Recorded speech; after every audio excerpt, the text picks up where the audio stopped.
St. Luke chapter 1. I whispered to my brother, I said, brother, I won't be long. I promise you, I won't be long tonight. I have just enough voice to get through this little Sunday school message. If y'all help me preach, I will be out of your way, I promise, in about 12 minutes. Amen. God bless you. God bless you. Amen. St. Luke chapter 1. I want to call your attention to verses 24 down to 28. Amen. God bless you. Luke chapter 1, verse 24 through 28. And I had a little talk with Calvin this morning, and I told him I need their amens. I need their amens. Amen. Bethlehem, y'all can join in too.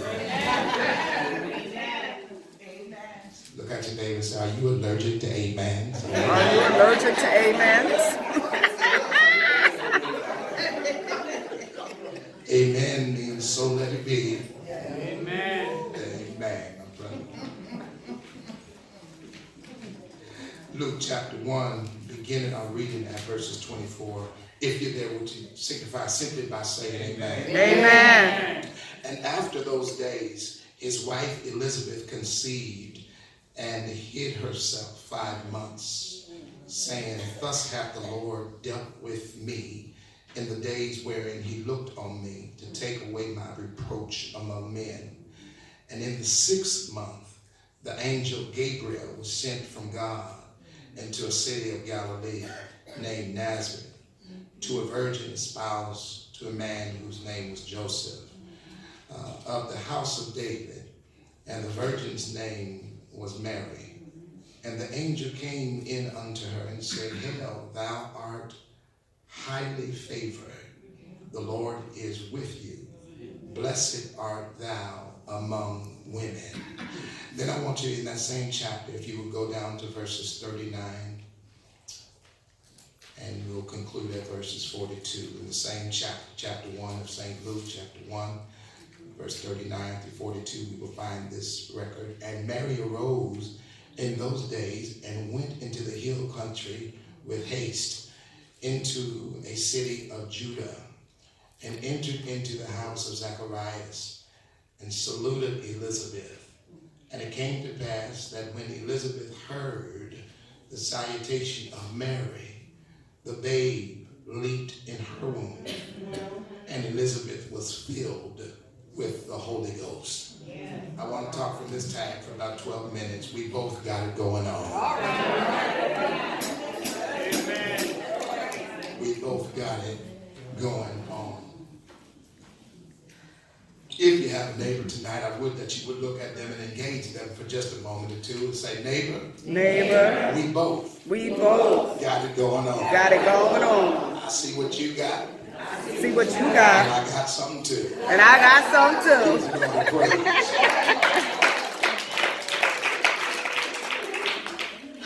My brothers and sisters, this is an interesting passage of scripture that Luke records for us tonight, befitting for the circumstance that we are here and in this context that we've been called, this pre-women's gathering. Not just a message for the sisters, but it's a non-generic message, and it'll help the brothers too. Because certainly we ought to feel good about ourselves. Not that we have the big head, not that there's anything arrogant about us. None of us should think of ourselves more highly than we actually are. We are all flawed human beings. We all have some characteristic flaws that we wish we did not have. We all been some places that we wish we had not gone. Contracted with some folks that we wish we had never contracted with. I'm going to be honest with you. We've met some people that we wish we never met. Somebody, we got involved in some things that we wish we never got involved in. The truth of the matter is we have not crossed every T, neither have we dotted every I. But one thing is for certain, that God has made sure that he has left his DNA inside of all of us. Where we can have bragging rights through a testimony and say, baby, I do got it going on. Amen. not everything with me is wrong. There's some things that God has done inside of me that are right. Yeah. And truth be told, all of us got some wonderful things and wonderful qualities about us. Here's the challenge, however, brothers and sisters, that we often navel gaze and we often look in our own context without celebrating somebody else's context. It'll be good if we learn how to be happy for one another. Yeah. It'll be wonderful if we learn how to celebrate one another. It'd be great if we learn how to share candy one with another. Oh, brothers and sisters, we ought to be mature Christians. We ought to be those who can see somebody else get blessed. We ought to be those who can see somebody else get promoted. You ought to have within you seeing somebody else get married. Even if it's not your turn, you can celebrate the bride. I wish I had somebody here doing the best I can. Brothers and sisters, just because you got a home, there's plenty of other homes out here. I don't have one yet, but I believe that God, who is the maker of creation, got a home for me. That's what you ought to be able to say. If you're not driving now and somebody drive by you and wave, say, that's all right. When I get mine, I'm going to pick you up. Because there's no secret to what God can do. What God has done for others, he can do for you. I really like the text. I really like the text. Luke, I'm so glad that Luke records this. May I add also that Luke is a physician by vocation. Luke is a physician by trade. So Luke goes back to the origin. He goes back to the beginning as physicians do when they put the chart on the door. It contains the beginning of your genealogy and your ontological history. Luke goes back because he wants us to make sure that we grasp this. Look at verse 7 in chapter 1. If you look at verse 7 in chapter 1, it tells us of a very bleak story. It tells us at the time in chapter 1, verse 7, that Elizabeth is actually without child. That's going to mean something in just about 2 minutes. Elizabeth in verse 7 is without child. You didn't get it. I'm going to preach it again. Elizabeth in verse 7 is without child. If you look at verse 7, she's barren. If you look at verse 7, her womb is empty. If you look at verse 7, John is not in there. If you look at verse 7, she's crying because she's not pregnant. If you look at verse 7, all the other women in the city are pregnant but her. But come on up to verses 24, and all of a sudden she's got a child. You're not feeling me. All of a sudden she's impregnated. All of a sudden she's expecting a bouncing baby boy. I can tell you didn't get it because nobody's shouting. Between verses 7 and verse 24, something happened. Turn to somebody and say there's a between a verse 7 and a verse 24 that God gets activated and busy in your context. Between verse 7 and 24, God feels sorry for you and begins to show up and show out. Between verses 7 and 24, God says, I can't let it go out that way. I've got to get involved in your situation. Between verse 7 and 24, God says, oh what? I didn't forget about you. I'm coming right at you. Is there anybody here that says something happened between verse 7 and verse 24 in my life? Where I was in a verse 7, I can shout now because I got a verse 24. It's in the text. She's 5 months pregnant. And she hides herself. Can I come teach it in just a few seconds? She hides herself. And why does she hide herself, Jordan? She hides herself, watch this, because she realizes that sometimes when God does something good and something special in your life, you can't tell everybody that God.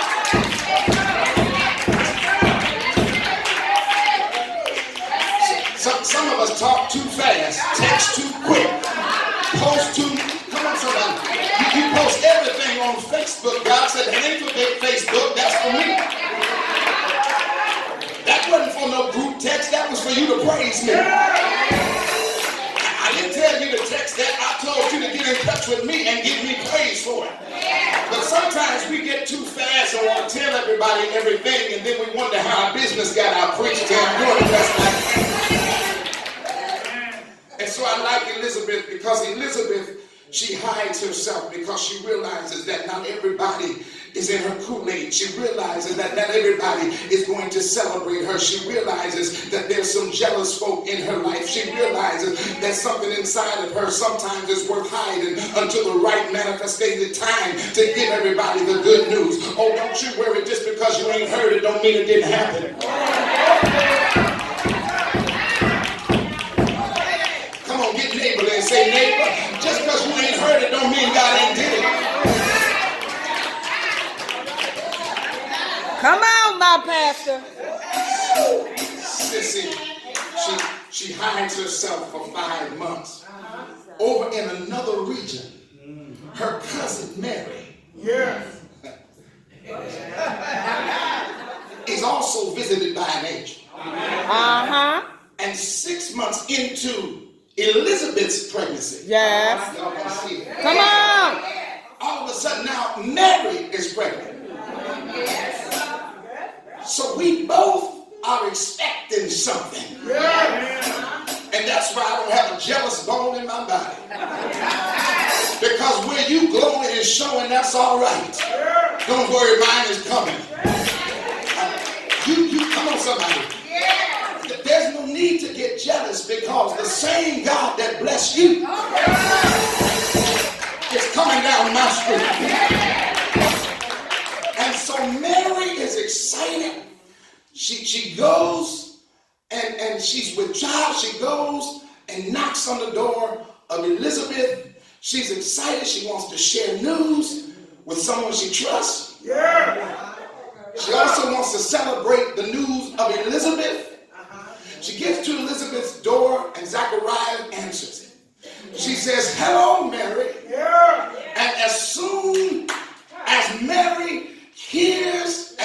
Elizabeth hears Mary's voice, the Bible says that the baby inside of Elizabeth, who was John the Baptist, when he heard his Aunt Mary's voice, the Bible says that John leaped inside of his mother's womb.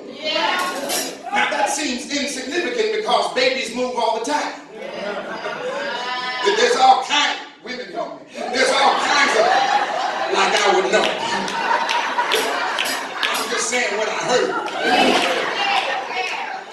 Babies move all the time and shift all the time. But this must have been a dramatic move for this to be recorded. I mean, babies move inside their mothers all the time. But for this to be recorded must mean that John really cut up inside. Can I come help somebody? I like John early on, even in his embryonic stage, because John had enough sense to know that whenever you get in the presence of God, it requires you cutting up. Whenever you get in the presence of God, it requires that you can't be still. Whenever you get in the presence of God, something ought to come over you. Whenever you get in the presence of God, you ought to leap, you ought to shout, you ought to dance, you ought to say something on the inside.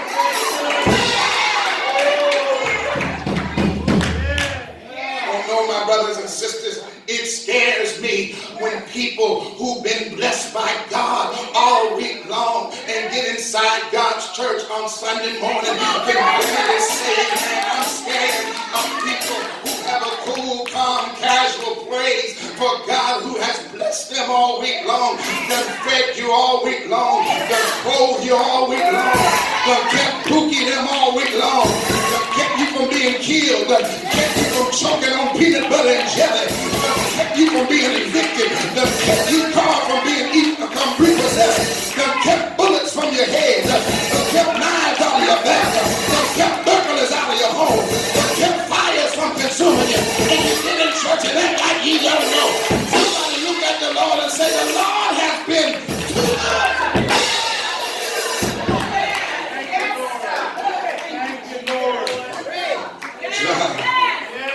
I'm almost through. John leaps as a baby just when he hears Mary's voice. Why? Not so much because of Mary, but because of what Mary and who Mary was carrying. Yes. He heard his cousin, but he also heard his Christ. So I got two things, and I'm gone. I promise. I got two things. The first thing in the text is that we need to learn that we both got it going on. But watch this. You may be further along than me, but I can still celebrate with you.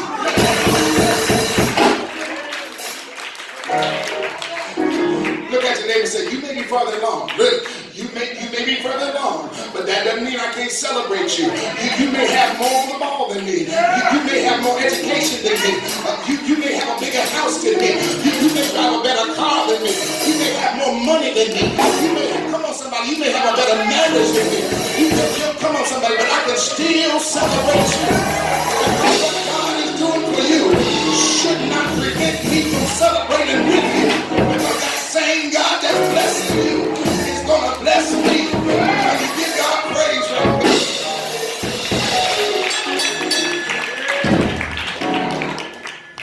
Sisters, Elizabeth is further along than Mary.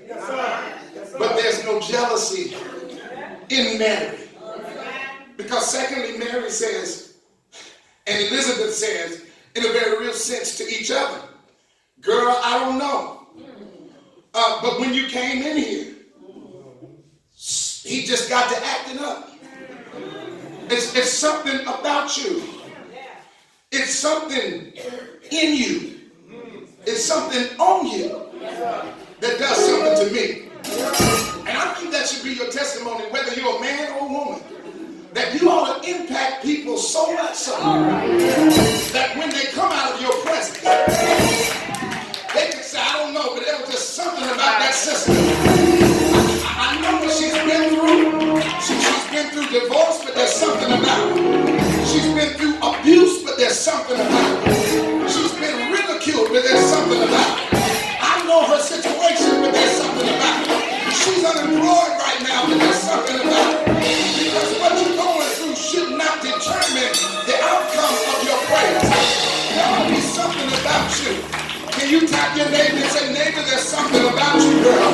You're just glowing. You're growing. You're showing it. You're shining. I love your smile. I love your swag. I love your dress code. I love your constitution. I love your conversation. I love something about you. You don't talk about everybody. You're not jealous of nobody. You're not in the cliques. You're not in the clubs. You're not in the gossip. You're not in the rumors. You're not into lies. There's something about you. I want to be around you all the time. I don't know, girl. You just got something about you. Matter of fact, we both got it going on.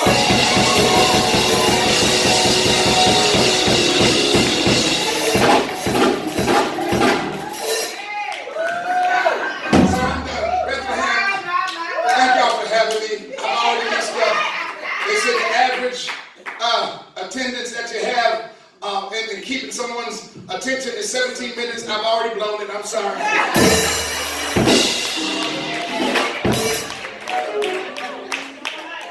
But we both got it going on. This text means that Elizabeth can celebrate Mary. Mary can celebrate Elizabeth. Yes. And watch this. When the cousins are born, they won't bring grown folk drama in childhood situations. Y'all didn't get that. You see, this morning I noticed that when our church was in a shout, the kids were in the back and we had a lot of kids on the back. And they were mimicking what we were doing. Everything we did, they were doing at the door. When we shouted, they shouted. When we ran, they ran. Somebody was getting ready to stop. I said, no, leave them babies alone. Because all they're doing is learning how to do it. They learn from babies how to praise God. When they get older, there won't be no drama in it.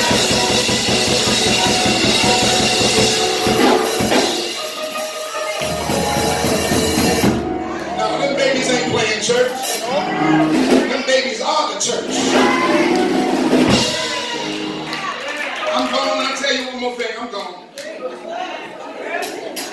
So the cousins eventually got to be born. The cousins, John got to be born. John was born first. And Jesus. Two different roles. Mamas were important. Now the boys are on the scene. They learned from their mama. There was no drama with the mamas. There's no drama with the cousins. John went to the Jordan River and did what he was ordained to do. I'm coming, brother. God bless you. And so now you got to see that we both got it going on. You got there first. But eventually Mary also had the baby. And so I'll leave you with this, and I'm gone. John the Baptizer, but Jesus the bridge over troubled water. John stayed in the water. Jesus walked on the water. John ate locusts and wild honey, but Jesus is the bread of life. John pointed the way, but Jesus is the way, the truth, and the life. No man comes unto me but through my Father. John was the preacher, but Jesus was the priest. John in the wilderness, Jesus on his way to heaven. Neither had a degree, but the Greek men quote them all the time. Neither had a home, but both of them are now household names. No university was ever named after them, but the universities can't get enough of them. Neither one wrote a book, but the books can't contain the joy that they brought us. So would you tell your neighbor,